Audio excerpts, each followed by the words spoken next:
C'est parti. Bien, donc une grande famille de bactéries qui s'appelle les mycobactéries. Elles sont proches des corinébactéries dont on a parlé il y a quelques jours, lundi dernier. Des bactéries donc à haut GC%, fort contenu en GEC, donc très différentes des autres bactéries à gram positif.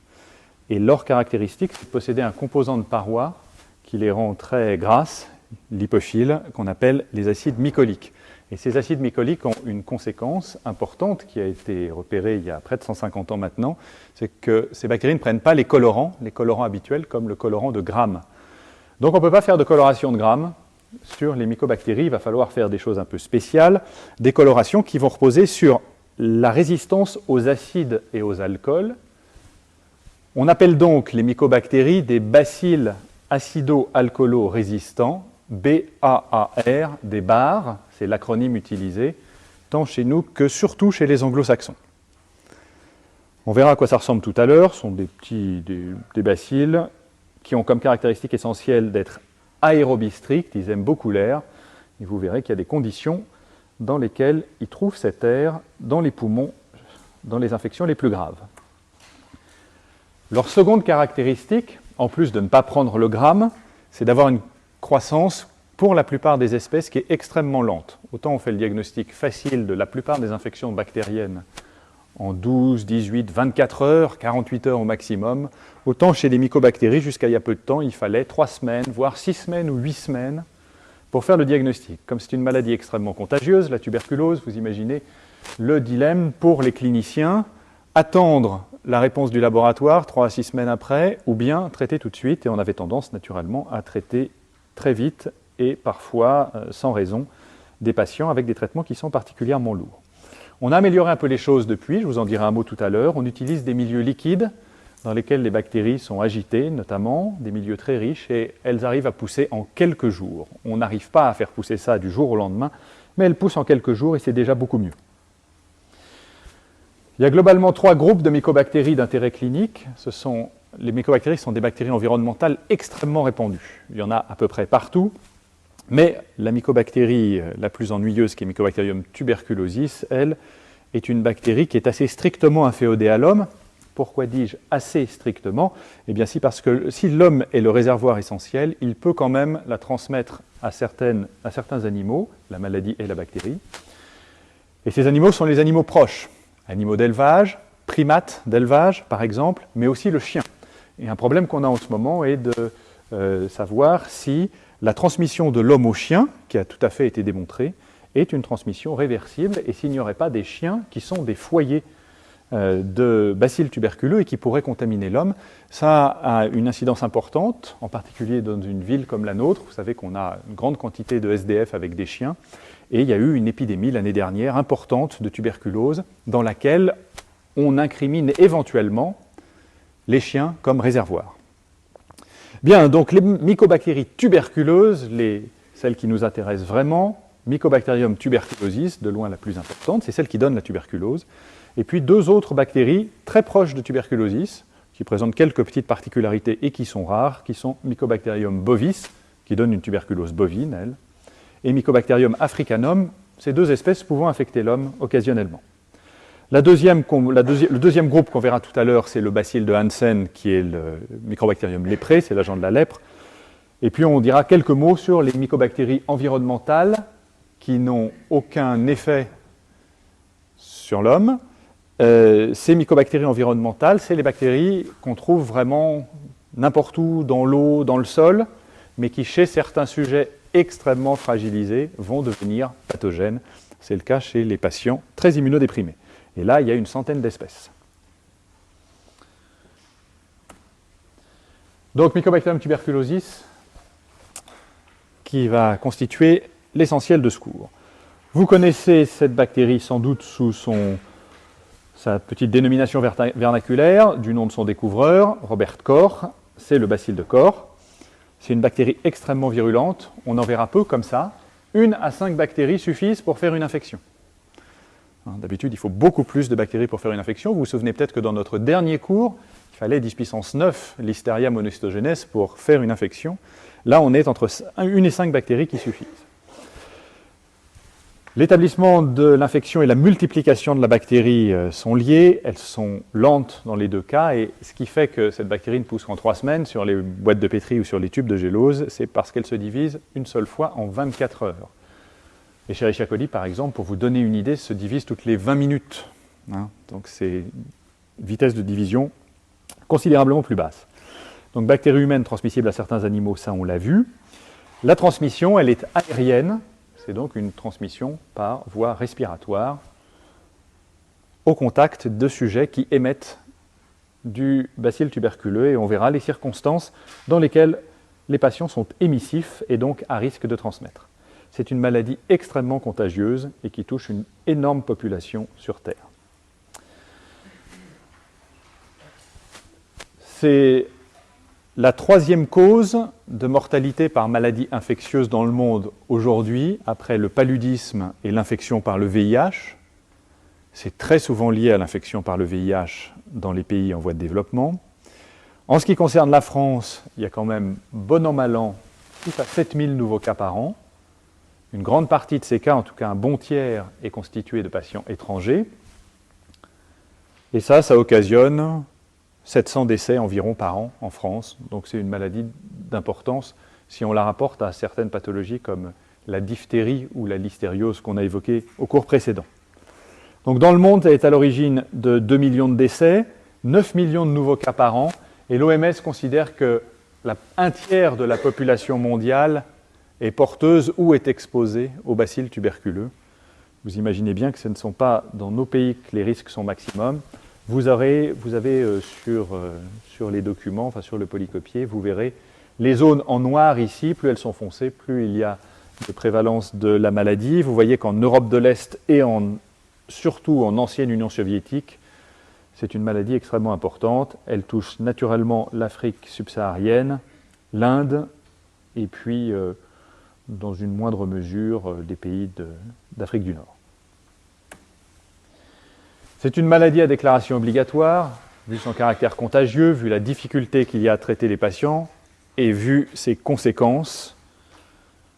C'est quand même une maladie mortelle si elle n'est pas traitée. C'est avant tout une maladie pulmonaire. Dans 85% des cas, c'est comme ça qu'elle va être révélée. Et il s'agit d'une primo-infection qui peut passer tout à fait inaperçue. Elle passe inaperçue. On inhale les bactéries, de petites quantités suffisent, on l'a vu tout à l'heure. Il va y avoir une multiplication, et cette multiplication va conduire à la formation de ce qu'on appelle un chancre d'inoculation. Alors ce chancre d'inoculation, c'est ce que vous voyez ici sur cette diapositive. Il est en position sous-pleurale, juste sous la plèvre, et vous voyez qu'il est extrêmement limité. C'est un foyer tout à fait limité, plus limité que ce qu'on voit dans les autres infections, y compris les pneumonies focales, comme les pneumonies à pneumocoque. Ça ressemble plutôt à une tumeur, quand on le voit comme ça. Alors il faut imaginer qu'à partir de ce chancre d'inoculation initial, il va y avoir une réaction immunitaire, il va y avoir des macrophages en particulier qui vont venir, et il va y avoir un drainage lymphatique vers les ganglions médiastinaux. Ce drainage est important parce qu'il va entraîner d'une part des adénopathies, qui sont assez caractéristiques de la maladie, et puis c'est lui qui va être le primum movens d'une atteinte des sommets du poumon. Donc cette atteinte apicale, c'est une atteinte qui est un peu plus tardive.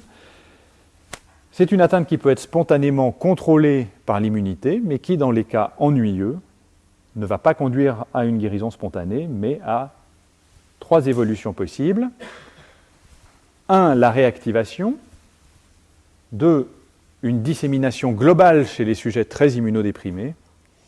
Et 3, malheureusement, à une évolution du foyer vers la nécrose et une structure qui s'appelle la caverne tuberculeuse, qu'on va naturellement détailler maintenant. Alors on va revenir là-dessus du point de vue physiopathologique, mais à côté de ces infections pulmonaires, il y a des infections extrapulmonaires. Vous aurez lu 15% et non pas 85%, comme ça c'est apparu par mégarde ici, par un copier-coller peu astucieux. Donc 15% de formes extrapulmonaires. Il existe des formes d'emblée disséminées, on appelle ça des miliaires, miliaire en référence à un grain de millet, vous savez, la plus petite des graines. Je pense que le millet est une céréale, mais je ne suis pas sûr. Enfin, c'est une dissémination granuleuse très importante, tous les organes, avec en particulier une atteinte du foie, sur lequel on peut porter le diagnostic. Une forme extrêmement redoutable, c'est la méningite tuberculeuse, mais il y a aussi des infections urogénitales, il y a des infections urinaires à Mycobacterium tuberculosis, des infections séreuses, avec en particulier des pleurésies, des péritonites et des péricardites. Et puis, dernier point, une tuberculose extrapulmonaire de grande importance, c'est l'atteinte ostéo-articulaire par voie hématogène qui va cibler préférentiellement les vertèbres, réalisant une spondylodicite, une infection donc du tissu spongieux et du disque vertébral, et qui s'appelle, dans le cas de la tuberculose, le mal de Pott. Il est déjà difficile de soigner une tuberculose pulmonaire. Les tuberculoses ostéo-articulaires sont très très difficilement curables.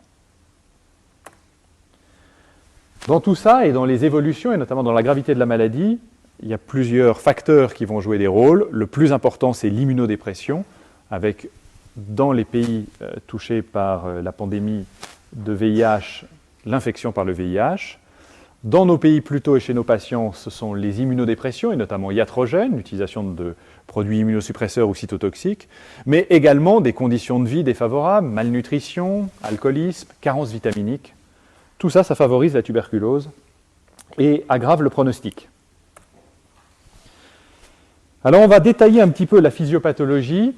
Ce n'est pas pour vous donner une culture générale de la physiopathologie de la tuberculose. D'abord, il nous faudrait 3 heures pour détailler cette maladie complexe, mais c'est pour que vous compreniez comment on traite la tuberculose. Si vous comprenez comment l'infection se produit, vous allez comprendre pourquoi on utilise certains antibiotiques à certains moments, pourquoi on en utilise plusieurs à la fois et comment se comportent les bactéries au cours du traitement. Donc la première phase, la phase qui correspond au chancre d'inoculation, c'est la phase préimmune. Il n'y a pas encore de réaction active et mémorisée de l'organisme.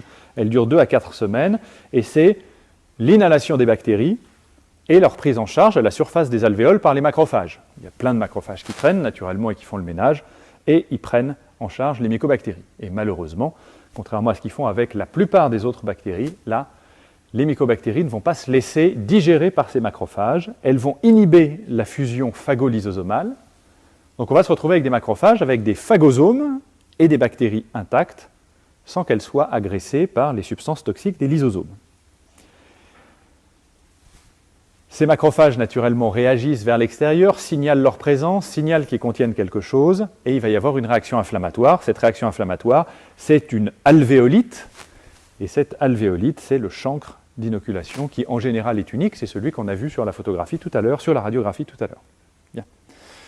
Alors ensuite, il y a le drainage médiastinal, et éventuellement, à partir de ce drainage médiastinal, s'il n'est pas suffisamment efficace pour nettoyer le site initial d'infection, et puis surtout s'il dissémine les bactéries, eh bien on va avoir une atteinte des ganglions médiastinaux, éventuellement du sang, dissémination hématogène, et atteinte de la moelle osseuse. Alors cette phase, naturellement, n'est pas obligatoire, et elle ne survient que dans un petit nombre de cas, malheureusement les plus graves.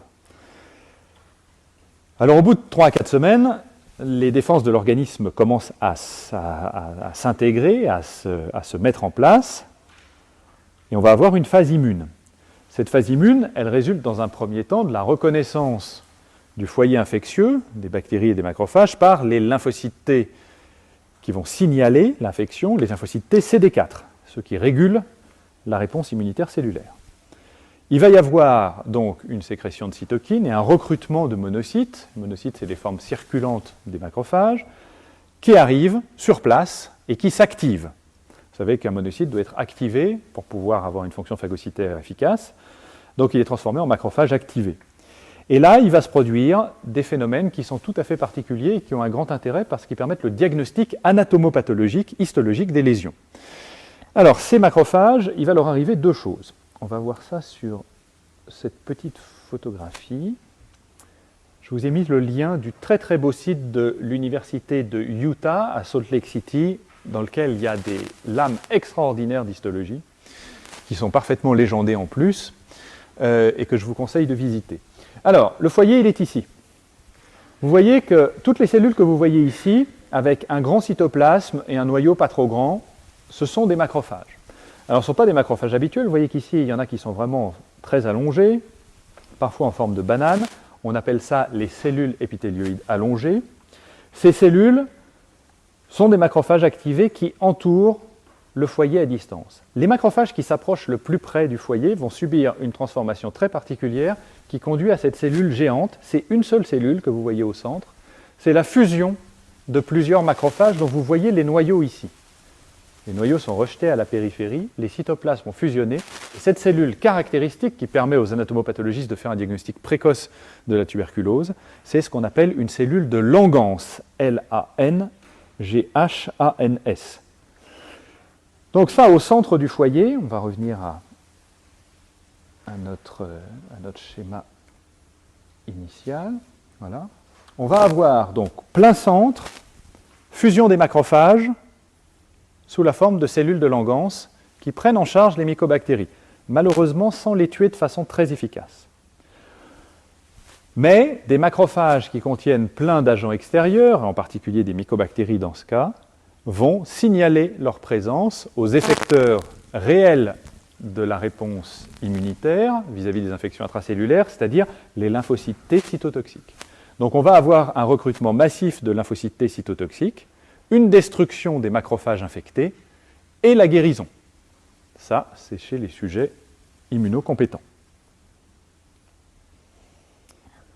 Le tout est enquisté, je ne sais pas si vous l'avez peut-être vu tout à l'heure, ici vous voyez une multitude de cellules qui isolent le foyer du reste de l'organisme. Eh bien cet enquistement, cette réaction fibroblastique, elle est également caractéristique de ce granulome tuberculeux. Donc on a quand même à l'anapathe, ou en histopathologie, on a une image caractéristique, la fibrose autour, la réaction fibroblastique cellulaire, les cellules allongées, qui sont des macrophages, et le macrophage central, cellule de Langhans. Ça a vraiment une grande vertu diagnostique, et c'est aussi un mécanisme qui permet de contrôler, d'une part, l'infection, et surtout sa dissémination. Et ça, dans près de 100% des cas, mais 97% seulement, ça entraîne la guérison. Malheureusement, si l'un des facteurs, en particulier si les macrophages sont d'une façon ou d'une autre diminués dans leur efficacité, on va avoir la maladie tuberculeuse et on va assister à la prolifération bactérienne en 3 étapes. Tout d'abord, une nécrose au centre, la cellule de Langhans va se nécroser. Et dans cette nécrose caséeuse, presque toutes les bactéries sont mortes, c'est un milieu très hostile, presque toutes, mais pas toutes. Quelques-unes vont survivre, la cavité va être drainée, cette nécrose caséeuse, elle va être drainée, collectée, et comme on se trouve dans le poumon, il va y avoir une entrée d'air à l'intérieur du foyer, et c'est la formation de cette fameuse caverne. Or, tout à l'heure, vous vous souvenez peut-être que dans une des diapositives liminaires, je vous ai dit que les mycobactéries étaient des bactéries aérobies. Elles aiment l'air. Et dès qu'on les met à l'air, elles se multiplient de façon intense. Et cette multiplication intense va entraîner dans la caverne un foyer gigantesque, plein de mycobactéries, extrêmement délétères pour le patient, mais aussi pour son environnement, puisqu'un patient avec une caverne va cracher dans l'environnement des quantités gigantesques de mycobactéries et contaminer son voisinage. Alors pourquoi parler de tout ça? Eh bien, on va faire un petit résumé des 3 conditions de vie de Mycobacterium tuberculosis au cours de l'infection, et puis on va voir s'il existe des substances antibiotiques qui sont actives sur ces différentes étapes dans lesquelles on peut trouver la bactérie chez le malade. Alors la première étape, c'est donc le granulome. Le granulome, c'est une période relativement initiale de l'infection. L'inoculum n'est pas très important, 10 puissance 3 à 10 puissance 5 bactéries.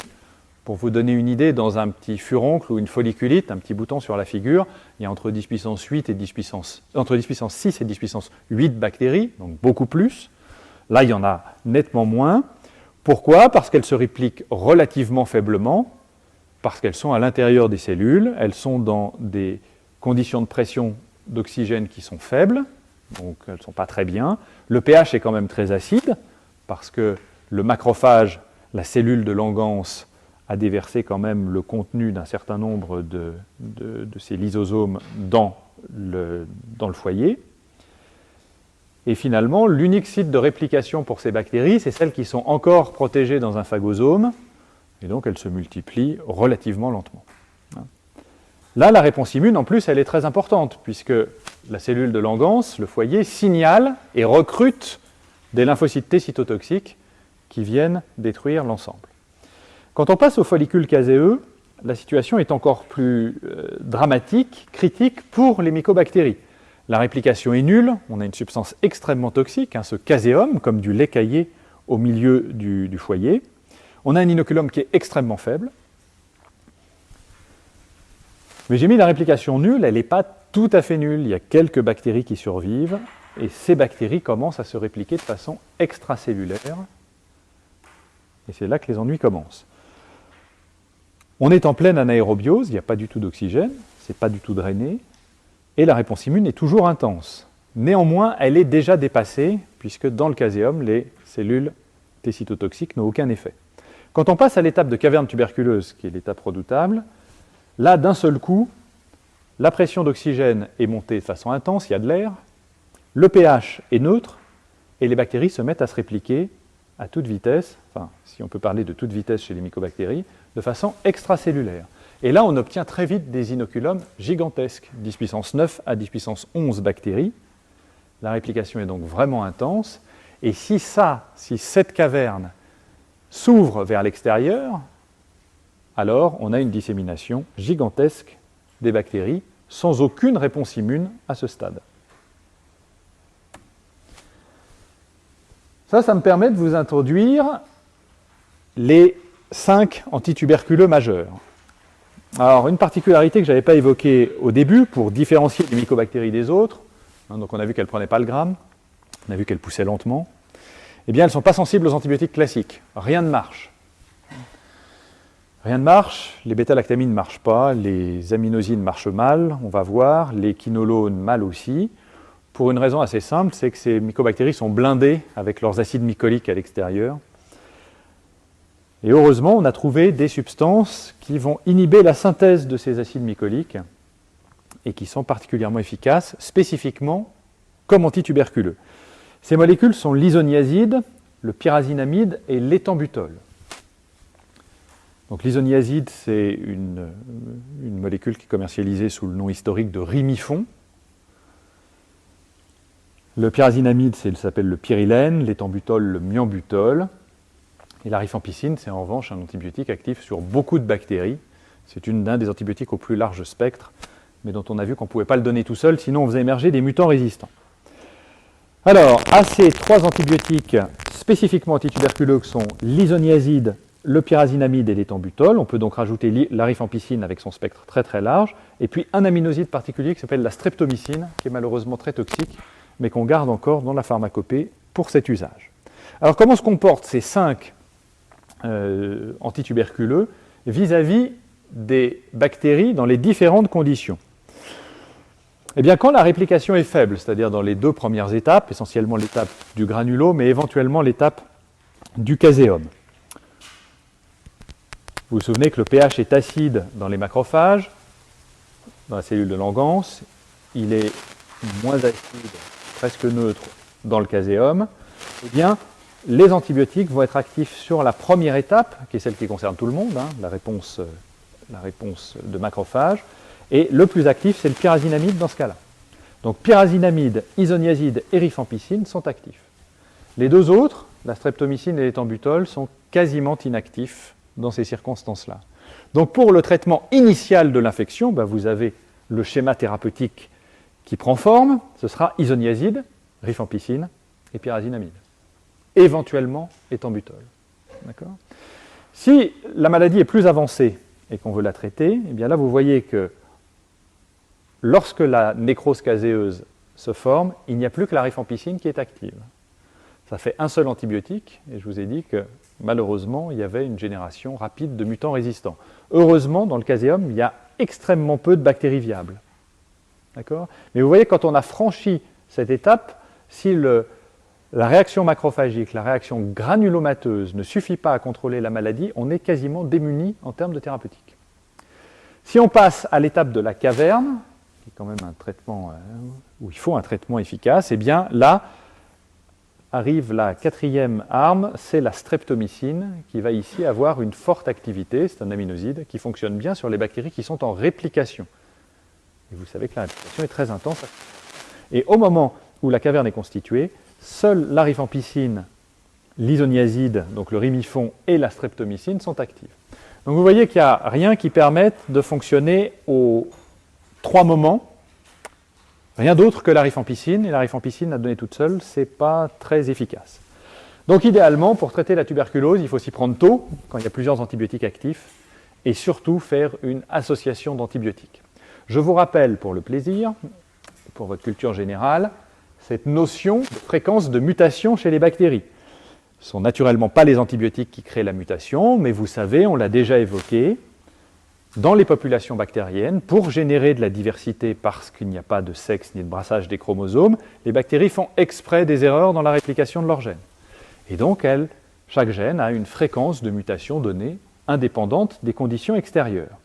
Eh bien, la fréquence des mutations qui confèrent la résistance à un antibiotique, elle est variable selon l'antibiotique.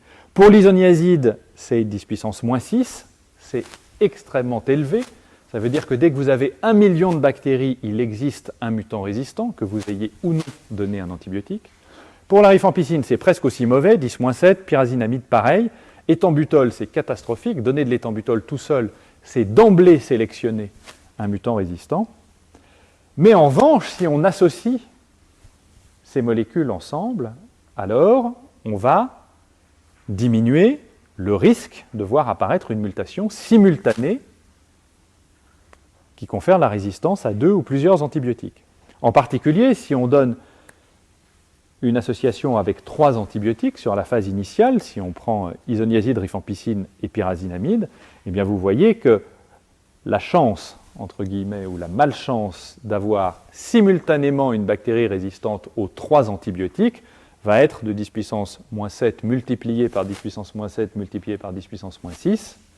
C'était 7, 14 et 6, 20. 10 puissance moins 20, il n'y a aucune chance. Il n'y a jamais un foyer bactérien qui, naturellement, atteindra 10 puissance 20 bactéries. Il n'y a aucune chance pour qu'un mutant émerge. D'accord ? Donc la bonne conduite du traitement antituberculeux, ça va être d'utiliser des associations d'antibiotiques. Je vous ai mis ici en regard la population dans les différents foyers pour mémoire. 10,3 à 10,5 pour le granulome. Donc a priori, un risque minime d'émergence, 2 antibiotiques. Dans le caséum, il y en a très peu, mais il y a peu d'antibiotiques actifs, il y a que la rifampicine. Mais on peut considérer qu'avec une fréquence à 10-7, il ne va pas émerger de mutant dans le caséum. Et en revanche, dans la caverne, alors là, une trithérapie est absolument indispensable. Elle est indispensable d'ailleurs à tous les moments. Alors les objectifs du traitement, ils sont donc doubles. 1, atteindre les bactéries quel que soit le stade de l'infection. Et 2, éviter l'émergence de mutants résistants, puisque vous avez vu que la tuberculose, c'est un problème pour le malade, mais c'est surtout un problème pour la société humaine dans son ensemble. Et que l'émergence de bactéries résistantes est une des épées de Damoclès suspendues au-dessus de nos têtes et une des pires. Une des plus lourdes en tout cas. Donc on va faire des polychimiothérapies et on va donner 3 voire 4 antituberculeux pendant assez longtemps pour réduire éventuellement ensuite, s'il y a une bonne réponse au traitement, quand les foyers bactériens sont minuscules et où on a peu de chances de voir émerger la résistance. Donc on va démarrer en général avec 3 et puis on réduira à 2 en cours de traitement.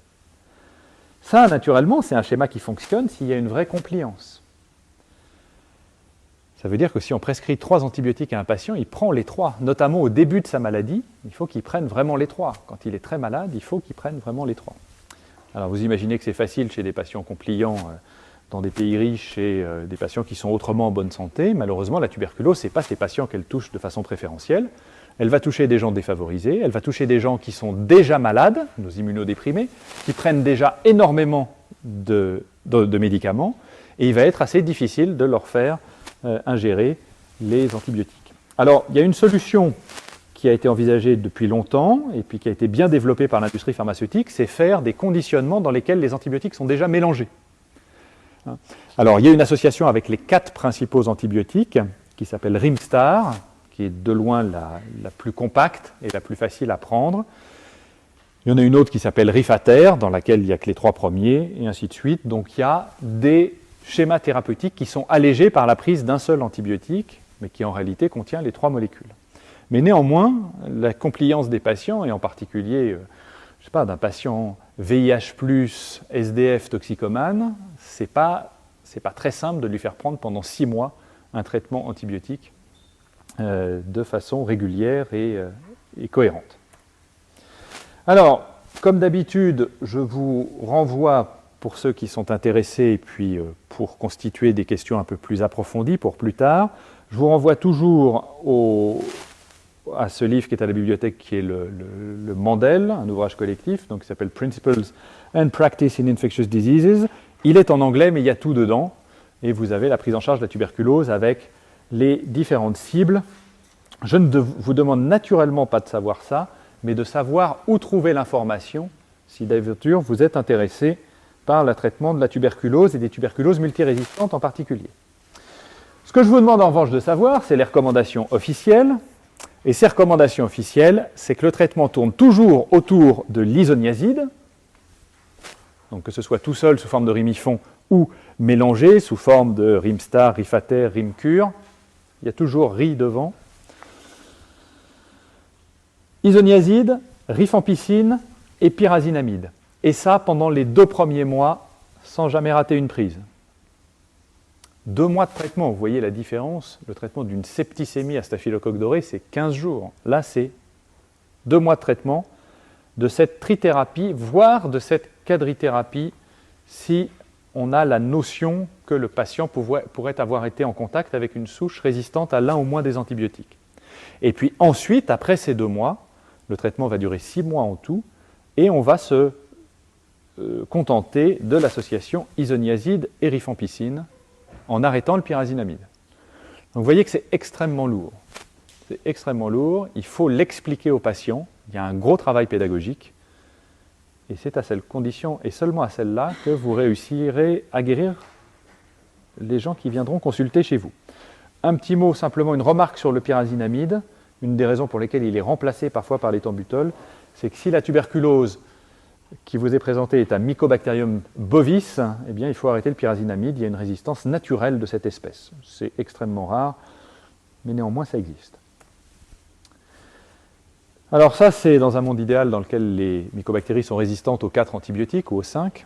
Malheureusement, vous le savez sans doute par la presse, la tuberculose est sous-vendue, notamment dans les pays de l'Est et en ex-Union soviétique, très spécifiquement à des souches résistantes, mais il y a eu des épidémies en Inde, au Népal, en Afrique, dans les pays développés, dans des communautés particulières, en particulier chez les toxicomanes. Et donc on a des souches qui sont résistantes à 1, très rarement 2 antibiotiques, et parfois malheureusement 3 et 4. Alors ça c'est absolument dramatique, en particulier quand ces patients se retrouvent par exemple dans un avion ou dans un lieu public, et qui disséminent à des gens qui sont autour d'eux dans un espace confiné. Alors dans ce cas-là, qu'est-ce qu'on fait ?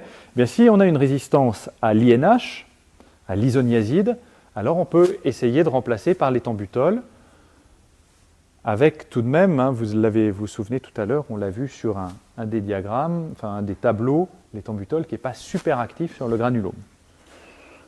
Et là, la consigne, ça va être de prolonger et de passer d'une trithérapie de 2 mois à une trithérapie de 6 mois, voire même de 9 mois, et en tout cas 9 mois de traitement au total. Pour les souches qui viennent des pays de l'Est, enfin des pays de l'Est, quand je dis pays de l'Est, c'est vraiment les souches de Russie et de Sibérie notamment, la rifampicine et l'INH peuvent être inactifs, et dans ce cas-là, il faut aller dans la liste que je vous ai montrée tout à l'heure, celle qui sort du Mandel, et choisir là-dedans 4 ou 5 antibiotiques, alors en faisant des choses tout à fait pragmatique, empirique. On peut utiliser des antibiotiques très toxiques qui ne servent qu'à ça, comme la cyclocérine. On peut utiliser certaines quinolones également. Il faut faire des associations, il faut les tester au laboratoire et il faut traiter au moins 2 ans le patient pour espérer avoir une rémission de la maladie et en tout cas limiter sa dissémination. Donc vous voyez que c'est un traitement extrêmement à la fois complexe mais surtout très lourd et vous devez avoir compris ce qu'on essaye de faire pour pouvoir expliquer à vos patients combien il est important qu'ils soient compliants au traitement. Bien. Alors maintenant, on va passer sur le diagnostic. Le diagnostic, c'est ce qu'on fait au laboratoire pour identifier la maladie, et puis ce que vous allez faire de temps en temps, vous, avec l'intradermoréaction. Donc le diagnostic direct, c'est d'abord des prélèvements, et les prélèvements, ça va être essentiellement l'expectoration et un prélèvement qui est une espèce d'aspiration un peu profonde avec un tuyau qui est le tubage gastrique. Comme ce sont des bactéries qui sont acido-alcoolo-résistantes, eh bien elles résistent bien au liquide gastrique et on peut aller chez les patients qui crachent et qui déglutissent, on va pouvoir aller chercher les mycobactéries dans le tubage gastrique. On procède maintenant de plus en plus quand même au diagnostic sur les lavages broncho-alvéolaires. Vous savez, on rince le poumon en noyant le patient et on retire un peu de liquide.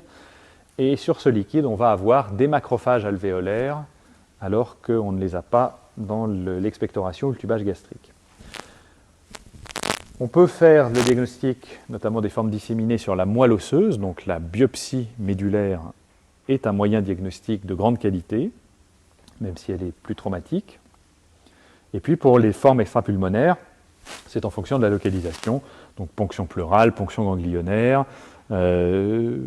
examen cytobactériologique des urines, spécifiquement orienté vers le BK, et puis naturellement le diagnostic par ponction lombaire sur le liquide céphalorachidien dans le cadre de la redoutable méningite tuberculeuse. L'essentiel du diagnostic, comme ça prend 3 semaines pour avoir une culture, c'est l'analyse directe du prélèvement, l'examen direct. Et pour ça, comme on ne peut pas faire un gramme, eh bien on va faire l'autre coloration. En réalité, les 2 autres colorations qui marchent bien, qui sont la coloration de Dziel-Nielsen et la coloration dite à l'oramine. L'une est une coloration avec un colorant qui est rose, une coloration qui se fait à chaud, avec une fuchsine modifiée, et qui va colorer les mycobactéries, et exclusivement celles-là, parce qu'on a détruit toutes les autres avant, elle va les colorer en rose, avec une contre-coloration au fond qui est bleue ou verte. D'accord ? Voilà les mycobactéries, vous les voyez ici, elles sont roses sur un fond bleu. C'est rarement plus beau que ça. C'est pas tout à fait, c'est pas simplissime à observer au microscope. Comme d'habitude, entre une description dans un livre qui vous dit c'est facile, le fond est bleu, les bactéries sont roses, ça se voit bien, et puis ce qu'on voit dans un laboratoire, spécialement quand on fait ça à 6 heures du soir et qu'on est un peu fatigué, c'est 2 mondes complètement différents. Alors on a cette coloration à l'oramine qui est pas mal. Cette coloration à l'oramine, c'est une coloration avec un colorant qui est fluorescent. Il faut l'exciter avec une lampe à fluorescence sur un microscope spécial, mais les mycobactéries apparaissent ici en jaune sur un fond vert. Là encore, c'est assez net, mais néanmoins, ça n'est jamais du jaune sur du vert. D'accord ?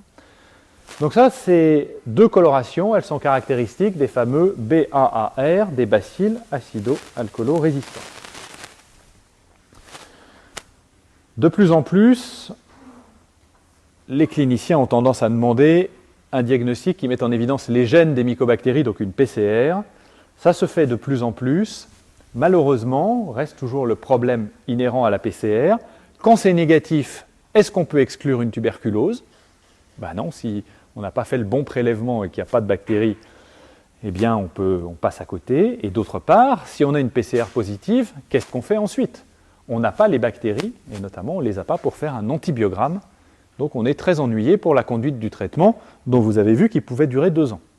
Donc la PCR, c'est peut-être un diagnostic important pour avoir une idée initialement, pour certaines localisations particulières comme les localisations méningées, mais ça n'est en aucun cas le diagnostic de routine. La routine de la tuberculose, c'est l'isolement des bactéries entières de façon à pouvoir les faire se multiplier et tester leur sensibilité aux antibiotiques.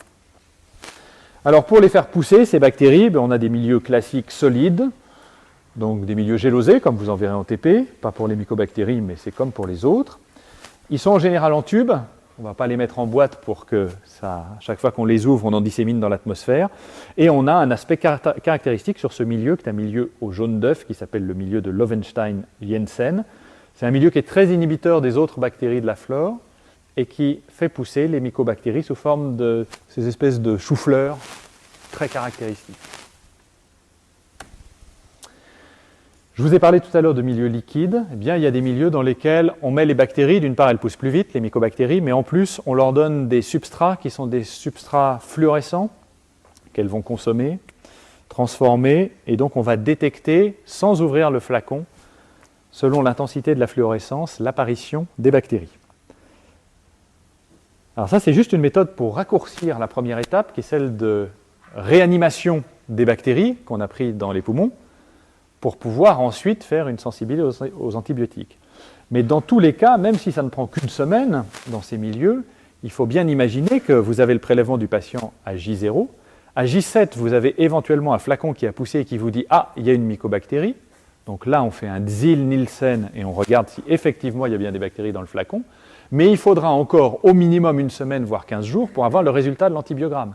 Donc même avec ces méthodes dites ultra rapides, il va quand même falloir au moins 15 jours à 3 semaines avant de fournir une réponse de qualité au prescripteur. Donc l'antibiogramme se fait, lui, en milieu liquide ou solide, selon qu'on a beaucoup de temps ou pas, et beaucoup de moyens ou pas. Comment est-ce qu'on identifie Mycobacterium tuberculosis et comment est-ce qu'on la différencie des autres? Eh bien, l'aspect colonial, en chou-fleur que vous avez vu tout à l'heure, la microscopie après coloration. Vous avez vu l'aspect des bactéries dans un prélèvement tout à l'heure, hein, c'était des petits bacilles roses. En culture, c'est un peu différent. En culture, on a un assemblage de milliers de bacilles. Vous voyez, un bacille, c'est ça à peu près. Hein, c'est l'extrémité ici, d'accord? Eh bien, ils s'assemblent, là vous les voyez, ils sont séparés. Et ils s'assemblent en cordes. Ces cordes sont caractéristiques sur les milieux. La colonie en chou-fleur, quand vous la passez au DIL et que vous regardez au microscope, vous obtenez ces cordes caractéristiques. D'accord ? Donc ça, c'est beaucoup plus facile à diagnostiquer une fois qu'on en a beaucoup, comme d'habitude. On a quelques caractères biochimiques, comme la présence d'une catalase, le test niacine, peu importe. Tout le diagnostic maintenant repose essentiellement sur la biologie moléculaire. Là, on est après culture, on dispose de quantités gigantesques de matériel génétique et on va pouvoir faire des techniques soit de PCR hybridation spécifique, soit utiliser des sondes qui reconnaissent les ADN ou les ARN des mycobactéries et spécialement de Mycobacterium tuberculosis. Donc on a une culture, on éclate les bactéries et on fait soit une hybridation, soit une PCR hybridation qui va nous dire oui ou non c'est bien Mycobacterium tuberculosis ou bien une autre mycobactérie et dans ce cas-là, ça n'est pas une tuberculose. D'accord ? Donc l'intérêt de la biologie moléculaire dans le diagnostic de la tuberculose, il est essentiellement là, beaucoup plus que dans la PCR directe sur les prélèvements, où c'est juste un appoint et certainement pas le diagnostic principal. Alors à côté de ces techniques, eh bien, il y a une technique qui permet, quand les autres prélèvements sont négatifs, quand on est à une étape de la maladie où on n'a pas accès aux bactéries, c'est ce diagnostic indirect qui s'appelle le test d'hypersensibilité à la tuberculine. C'est une intradermoréaction qui met en évidence, chez les patients qui ont eu la tuberculose ou qui l'ont, une hypersensibilité de type 4, une réaction très intense lorsqu'on injecte des antigènes tuberculiniques. Ça se fait de la façon suivante, c'est vraiment une intradermoréaction, on pique dans le derme et on fait une petite vésicule de cet antigène qui est la tuberculine et on attend. On attend quelques jours, enfin quelques heures, c'est 48 heures d'abord, et on va mesurer la taille de la réaction inflammatoire. Il y a toujours une réaction inflammatoire parce qu'on a piqué sous la peau, mais en général, et chez les sujets qui ne sont pas exposés à la tuberculose, elle est inférieure à 10 mm, donc moins d'un centimètre, on mesure ça au pied à coulisses. En revanche, si c'est plus de 10 mm, alors on se pose la question d'une tuberculose. Donc, ça se mesure comme ça, au pied à coulisses, et il y a une zone, en général une zone d'induration qui correspond au site d'injection et à la diffusion du produit, et puis une zone érythémateuse autour, et c'est ça, c'est la zone érythémateuse qu'on va mesurer. Si vous voulez plus d'informations là-dessus, je vous ai donné une référence bibliographique à la fin, sont les recommandations du Conseil supérieur d'hygiène publique en 2004 et qui sont à disposition sur Internet. Donc voilà comment ça se présente. Ici au centre, l'endroit où vous avez inoculé, et là, la belle réaction qui vous voyez ici fait entre 2 et 3 cm et qui signe la positivité. Le document auquel je faisais allusion est celui-ci. Il a un énorme avantage, c'est qu'il a valeur absolument légale et surtout qu'il est remarquablement fait. Il y a absolument tout sur la tuberculose là-dedans. Alors il fait 80 pages, Mais néanmoins, c'est quelque chose que vous chargez en PDF sur votre disque dur, vous l'avez dans un coin et vous avez toutes les réponses à la tuberculose, et notamment les réponses légales quand vous vous posez des questions. Et ça, c'est un document fondamental. On a la chance d'avoir beaucoup de documents comme ça en France pour les maladies infectieuses. OK pour la tuberculose. Quelques mots sur la lèpre pour que vous en ayez entendu parler. Pathologie qui, là, ne touche absolument pas nos pays. Ce sont uniquement des cas d'importation qu'on peut rencontrer. Et on n'en voit pas souvent. En revanche, c'est une grande maladie du sous-continent indien. Inde, Pakistan, Bangladesh. Pakistan ne figure pas ici parce qu'il n'a pas donné ses informations à l'OMS, mais c'est vraiment une maladie de cette région-là. Et puis, d'un endroit où il y a des populations indiennes importantes, qui est Madagascar. Gros foyer également en Amérique latine, avec le Brésil. En dehors de ça, c'est une maladie, mais quasiment nulle part ailleurs. L'agent infectieux, c'est Mycobacterium leprae. C'est une mycobactérie, donc un bacille acido-alcoolo-résistant, et celui-là, il n'est pas cultivable in vitro. Il y a une technique, et un seul animal qui soit vraiment réceptif, c'est le tatou à 9 bandes. Alors ça paraît anecdotique, puis c'est joli un tatou comme ça. Un tatou, c'est probablement l'animal qui sent le plus mauvais au monde. Je pense qu'il n'y a que la hyène qui sent le plus mauvais que le tatou. Donc une animalerie dans laquelle on étudie la lèpre avec des tatous, c'est un endroit où il n'est pas possible de vivre. Et donc il a fallu trouver d'autres moyens pour diagnostiquer la lèpre que d'utiliser des modèles animaux. Bien, donc maintenant c'est quelque chose qu'on peut isoler par PCR, mais pour ça il faut faire le bon prélèvement. Et le bon prélèvement dans la maladie, ça va être le mucus nasal. Pourquoi ? Parce que la lèpre est une infection essentiellement cutanéo-muqueuse. C'est une infection extrêmement torpide, très lente à s'installer. Elle a plusieurs modes d'expression. Mais ce que je vous demande de reconnaître, c'est un patient lépreux est connu comme lépreux avec des anomalies faciales, notamment des nécroses et des mutilations périphériques. Ça, le diagnostic est facile à faire. Nous, ce à quoi on est plutôt confronté, c'est à des diagnostics de lèpre précoce de gens qui ont vécu, d'occidentaux, qui ont vécu dans des pays et ont été au contact de patients. Donc là, la sécrétion initiale, parce que le site initial de l'infection c'est le nez, ça va être la muqueuse nasale, ça va être les sécrétions nasales, ou éventuellement, s'il y a des lésions cutanées, la sérosité qui sort de ces lésions. Et là, on va faire un examen de type Diel-Nielsen en modifiant légèrement le Diel en question. Je suis désolé, je reviens là. Donc voilà un Diel modifié qui met en évidence sur une sérosité nasale les bactéries roses sur un fond qui ici est vert. Malheureusement, on n'a pas souvent accès à ça, et il existe, par analogie avec ce qu'on fait avec la tuberculose pour le test tuberculinique, une intradermoréaction à la lépromine.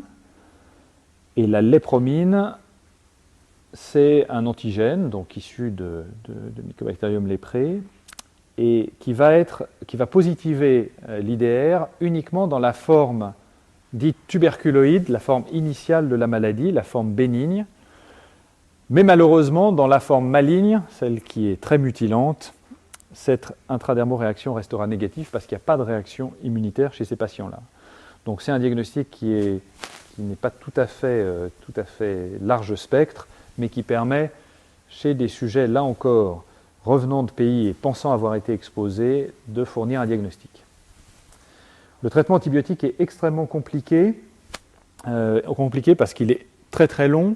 Il fait appel à une molécule particulière qui s'appelle la clofazimine. Et c'est la seule, en tout cas, qu'on peut trouver dans les pays dans lesquels sévit la maladie. Donc on fait une association rifampicine-clofazimine et c'est la recommandation de l'OMS.